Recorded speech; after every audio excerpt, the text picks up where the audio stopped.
उनकी मदद की भी जरूरत है, आलमी ताकतों की भी जरूरत है, हिंदुस्तान की भी जरूरत है, ताकि हम इस मेहनत से पाकिस्तान के लिए, इस रीजन के लिए और दुनिया के अमन के लिए बहुत बड़ा रोल अदा कर सकते हैं। बिल्कुल सही कहा। मैं आता हूं फैसल मोहम्मद साहब। फैसल मोहम्मद साहब, क्या कहते हैं ओबामा का पाकिस्तान में नहीं आना?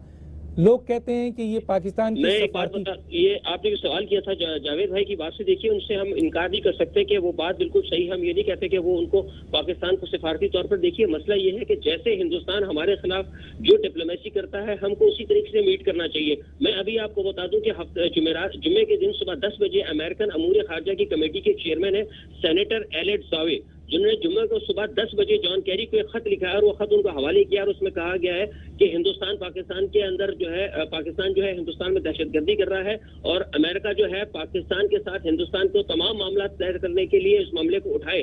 अगर पाकिस्तान इस मामले पर हिंदुस्तान के साथ बातचीत करने के लिए तैयार नहीं होता तो वो पाकिस्तान पर सफरी पाबंदी लगाए। देखिए ये अभी तक वो का बात कर रहे हैं। मेरे कहने का मकसद ये है, मैं जावेद भाई से कहता हूँ, हम ये नहीं कहते कि आप कोई काम नहीं कर रहे, आप काम कर रहे होंगे, लेकिन आपको जिसी तरह जैसा कि भारत करता है आपको उसी तरह उससे मीट करें। अगर वो हार्ड डिप्लोमेसी, कॉस्मेटिक डिप्लोमेसी करता है तो आप भी इस्तेमाल करें।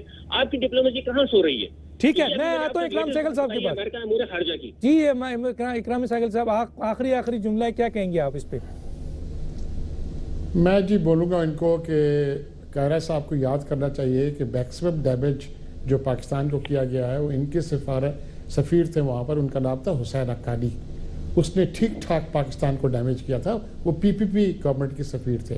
और ये भी मैं बात मानता हूँ कि शहीद रहमान ने जाके उस डैमेज को कंट्रोल किया है, ये भी बात ठीक है, लेकिन सबसे ज़्यादा नुकसान उसने किया। तो आप देखें कि अगर आपका अपना सफ़ीर अपने स्टेट के खिलाफ, अपने फौज के खिलाफ इतनी दलाइल दे रहा है और सीक्रेटली और पब्लिकली कर रहा है, अब तो वो खुल के आ गए सामने, उनकी किताबें पढ़े, ये कौन छुपा सकता है?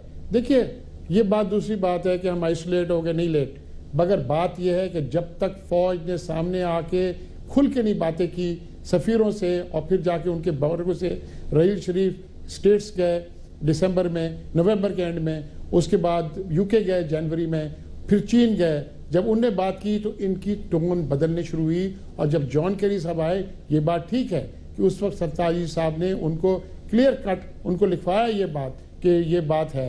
इसीलिए जब प्रेस कॉन्फ्रेंस हुई वहाँ पर इंडिया में, तो उस वक्त ये पाकिस्तान की बिल्कुल बात नहीं हुई, क्योंकि ये डिसएग्रीमेंट थी between United states and India on this issue, इसलिए वो जिक्र सामने नहीं आई। बात यह है कि अभी मामला चेंज हो रहा है, लेकिन वो चेंज तब हो रहा है जबकि मिलिट्री लीडरशिप ने ये वाजे कर दिया है कि नेशनल सिक्योरिटी इश्यूज पर हम इंडिया के साथ तब तक बात करने के लिए तैयार नहीं है जब तक वो हमारे साथ मेजर इश्यूज रिजॉल्व नहीं करते। ठीक है, मैं जावेद साहब, बिल्कुल वक्त नहीं है, मैं आपसे ये पूछना चाहूंगा कि जी ओबामा का नहीं आना और अभी जो सेनेटरों के जो जिस तरीके से फैसल साहब ने कहा कि सफारती यानी आपकी जो आपकी सफर की जो उस पर भी रिस्ट्रिक्शन किया जाए पाकिस्तान को, उसको आप कैसे देखते हैं? उनके एक बहुत अहम जिम्मेदार शख्स ने जो है वो, तो ये सफारती नाकामी नहीं है सर?